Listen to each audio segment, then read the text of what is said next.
Hello friends, Dhamus kitchen and blog પર તમારું સ્વાગત છે.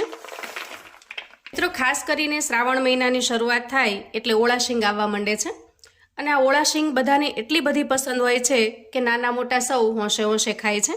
પણ ખાસ કરીને જો આને ધ્યાનથી શેકવામાં ન આવે તો કાચી રહી જાય અને ખાવામાં ડચોરો વળે છે અને પેટની ઘણી બધી સમસ્યા પણ થાય છે.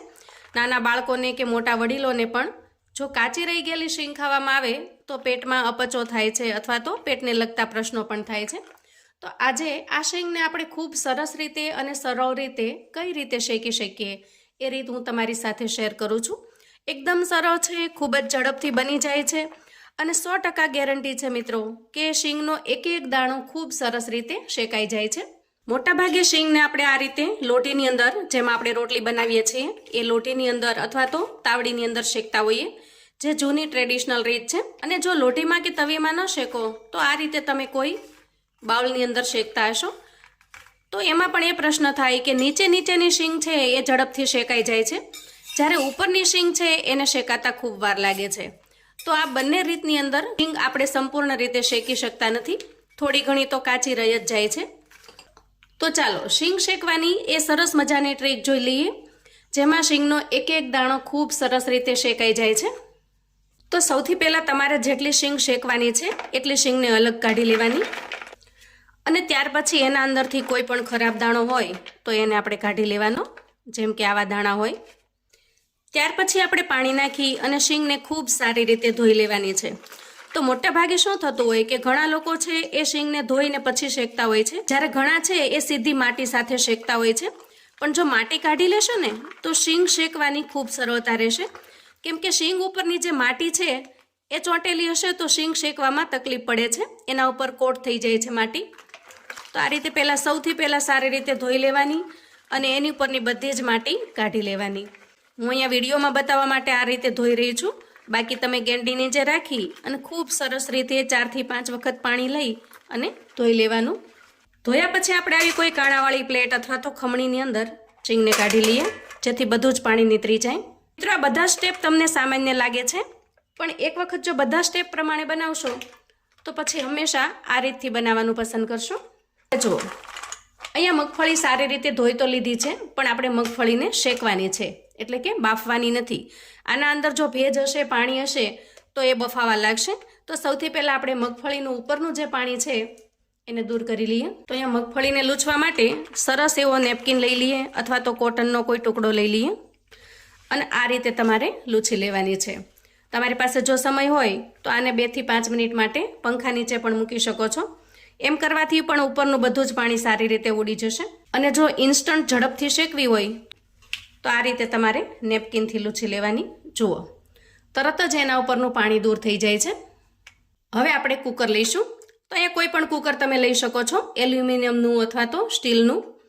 અને આ રીતે તમે ખુલ્લા મોઢાવાળું અથવા તો જે રૂટીનમાં આપણે વાપરીએ છીએ એ પણ કુકર લઈ શકો છો. સૌથી પહેલાં આપણે કુકરની રિંગ કાઢી લેવાની છે, કેમ કે આપણે એના અંદર પ્રેશર બનાવવાનું નથી, આપણે એના અંદર માત્ર હીટ રાખવાની છે અને સાથે સાથે એની સીટી પણ કાઢી લઈએ. હવે કુકરની અંદર પ્રેશર નહીં બને, માત્ર હીટ થશે.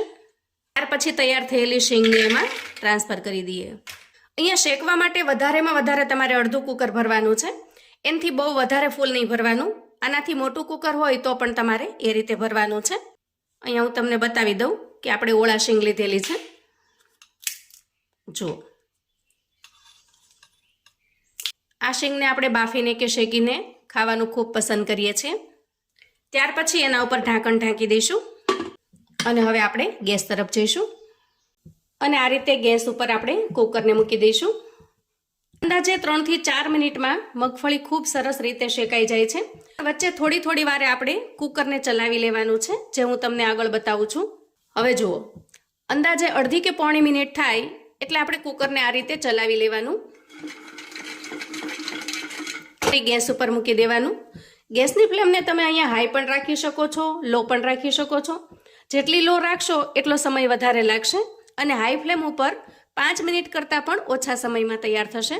સાઈડમાં તમે રસોડાનું બીજું કામ પણ કરી શકો છો અને કુકરમાં આરામથી મગફળીને શેકી પણ શકો છો. અહીંયા કેટલી વખત ચલાવવું એ કોઈ ફિક્સ નથી. તમને જ્યારે પણ અનુકૂળ લાગે ત્યારે તમે એને ચલાવી શકો છો. ખાસ કરીને જે આ સીટી છે ને એમાંથી જ્યારે હવા બહાર નીકળવા માંડે ત્યારે સમજવાનું કે અંદર શીંગ સરસ રીતે શેકાઈ ગઈ છે, જે હું તમને આગળ બતાવું છું. હવે જુઓ, અંદાજે 3 મિનિટ જેટલો સમય થયો છે. તમારે કોઈ ચમચી અથવા તો ચમચો અહીંયા રાખવાનો છે. જુઓ, આ રીતે તમને અંદર પ્રેશર જણાશે, અથવા તો સહેજ અમથો ધુમાડો હોય એવું અંદરથી બહાર નીકળશે. બસ એ સમયે આપણે ગેસની ફ્લેમને બંધ કરીશું અને કુકરનું ઢાંકણ ખોલી લઈશું. વાહ, જુઓ એકદમ સરસ રીતે અંદર શીંગ શેકાઈ ગઈ છે. બિલકુલ સ્કીપ કર્યા વગર હું તમને અહીંયા બતાવી રહી છું. નહીં ધુવાડો કરવાનો કે નહીં હાથ કાળા કરવાના. સરસ રીતે શીંગ શેકીને તૈયાર કરી શકો છો. અહીંયા જુઓ, કુકર પણ સહેજ પણ બગડતું નથી. અને હવે તમે અહીંયા શીંગને જોઈ શકો છો. તમે એક એક દાણાને ચેક કરશો તો તમને ખ્યાલ આવશે કે એક એક દાણો બધી જ બાજુ સારી રીતે શેકાઈ ગયો છે. અહીંયા હું તમને તોડીને બતાવું. કોઈ પણ દાણો તમે તોડી લેશો એકદમ સરસ પરફેક્ટલી શેકાઈ ગયેલો હશે. જુઓ, આ શીંગની ઉપરની જે સ્કીન છે એના પરથી જ આપણને ખ્યાલ આવી જાય કે દાણો સરસ રીતે શેકાઈ ગયો છે. જુઓ, આના ઉપરથી આપણને ખ્યાલ આવી જાય કે સરસ રીતે શેકાઈ ગઈ છે. મિત્રો, આવું અવનવું જાણવા માટે અને મને સપોર્ટ કરવા માટે ચેનલ પર જો તમે નવા છો તો પ્લીઝ ચેનલને સબસ્ક્રાઈબ કરો. વિડીયો ગમે તો લાઈક અને શેર કરો. તમારા સગા સંબંધી મિત્રોને પણ આપણી આજની એકદમ સરસ રીતે શીંગ શેકવાની જે રીત છે એ ચોક્કસથી મોકલી આપજો, જેથી એ લોકો પણ આ રીતે શીંગ શેકી શકે, તૈયાર કરી શકે, એન્જોય કરી શકે અને એના પરિવાર માટે તૈયાર કરી શકે. કોમેન્ટમાં મને ચોક્કસથી જણાવજો મિત્રો કે આજની આ અલગ રીતે શીંગ શેકવાની રીત તમને કેવી લાગી છે. ફરી મળીશું એક નવી રેસિપી સાથે. ત્યાં સુધી આવજો મિત્રો.